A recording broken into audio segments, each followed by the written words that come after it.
સૌથી પહેલાં વૈશ્વિક બજારની વાત કરી લઈએ તો સતત જે 9 સપ્તાહ દરમિયાન આપણે જે તેજી જોઈ હતી યુએસ માર્કેટમાં તે આપણને યથાવત રહેતી દેખાય છે. પણ ગઈકાલે જુઓ એક મિશ્ર કારોબાર આપણને બનતો દેખાયો હતો, જ્યાં ડાઉ જોન્સમાં જુઓ 53 પોઈન્ટ્સની પોઝિટિવિટી સાથેનું ક્લોઝિંગ જોવા મળ્યું હતું, પણ નાસ્ડેકમાં ફ્લેટ કામકાજ જોવા મળ્યું. અને S&P 500ની વાત કરીએ તો ત્યાં તેજી સાથેનો કારોબાર જે છે તે આપણને યથાવત રહેતો દેખાયો. ખાસ કરીને S&P 500ની વાત કરી લઈએ તો જાન્યુઆરી 2004થી લઈને S&P 500માં સૌથી લાંબી તેજી આપણે આ સપ્તાહ દરમિયાન જોઈ છે. અને આ નવું ટ્રેડિંગ સેશન જે છે તેમાં આપણને આ સૌથી લાંબી તેજી જે છે તે S&P 500માં આવતી દેખાઈ રહી છે.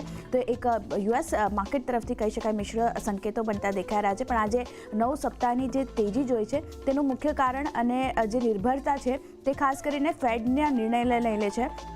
માર્કેટ એવું માની રહી છે કે આવતા વર્ષે માર્ચમાં ખાસ કરીને ફેડ જે છે તે વ્યાજદરમાં ઘટાડો કરી શકે છે. અને ખાસ કરીને યુએસ ફેડ મોંઘવારીને નિયંત્રણમાં લાવવાના પ્રયાસો જે છે તેમના ચાલી રહ્યા છે, તેમાં સફળ થઈ શકે તેવા અનુમાનો જે છે તે બજાર લગાવી રહ્યું છે. અને યુએસમાં મંદીની આશંકા પણ જે છે તે ઓછી થઈ રહી છે. તો તેને પરિણામે યુએસ માર્કેટ જે છે તેનું પ્રદર્શન આપણને સારું રહેતું દેખાયું છે. ક્રૂડની વાત કરી લઈએ તો ત્યાંથી આપણા માર્કેટ માટે એક સારા પોઝિટિવ સંકેતો બનતા દેખાઈ રહ્યા છે. કિંમતોમાં ફરી એકવાર નરમાશ સાથેનો કારોબાર જોવા મળતો દેખાયો છે.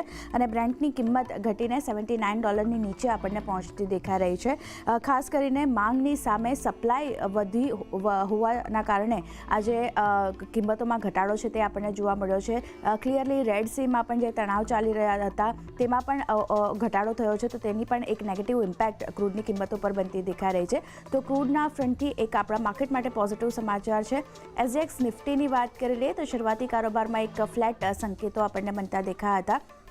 અત્યારે SGX નિફ્ટી પર નજર કરી લઈએ તો જો 21 પોઈન્ટ્સની આસપાસની પોઝિટિવિટી થોડી ઘણી આપણને બનતી દેખાઈ રહી છે. એટલે ફ્લેટ કામકાજ હજી પણ SGX નિફ્ટીમાં યથાવત રહેતું દેખાયું છે. 21,948ના સ્તર જે છે તે આપણને SGX નિફ્ટી ઇન્ડિકેશન આપી રહ્યું છે. તો પોઝિટિવિટી જે રીતે આપણે ગઈકાલે પણ જોઈ હતી, પોઝિટિવિટી સાથે માર્કેટ બંધ થયા હતા, તો આપણે થોડી ઘણી પોઝિટિવિટી આજે પણ રહેતી દેખાઈ શકે છે માર્કેટમાં. તો ફોકસ ત્યાં રાખવાનું રહેશે.